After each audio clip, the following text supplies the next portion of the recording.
Concrete. It's the foundation of modern construction. But what if I told you there's a method that could change the way you pour it?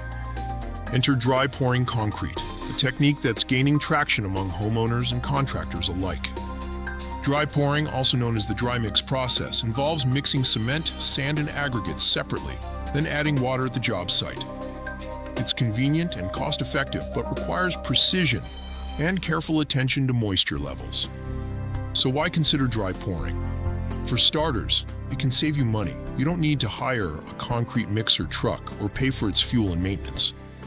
Plus, it's more sustainable.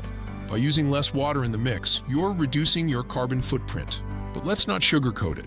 Dry pouring comes with challenges. Moisture control is crucial. Too dry or too wet, and you risk cracking and other issues. Mixing techniques are also critical. Improper blending can lead to weak spots in your structure. Before you jump into dry pouring, consider factors like the type of aggregate, the size and shape of your pour area, weather conditions, curing time, and any additional reinforcement needed. Now, let's talk best practices. First, prepare your surface properly, remove debris, and test for moisture. When mixing, follow recommended water ratios based on your concrete mix. Pour carefully and evenly to avoid air pockets.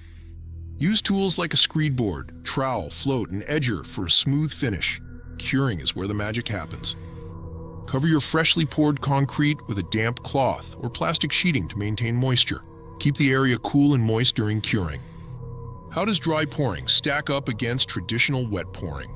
Dry pouring is great for thin layers or areas with limited water access. Wet pouring, on the other hand, is preferred for larger projects and offers a more consistent finish. In the end, dry pouring concrete can be a game changer for the right project. It offers cost savings, sustainability benefits, and flexibility. But it also demands skill, precision, and careful planning. Whether you're a DIY enthusiast or a professional contractor, understanding dry pouring adds another tool to your concrete arsenal. Just remember, when in doubt, consult a professional. After all, a solid foundation is the key to any successful project.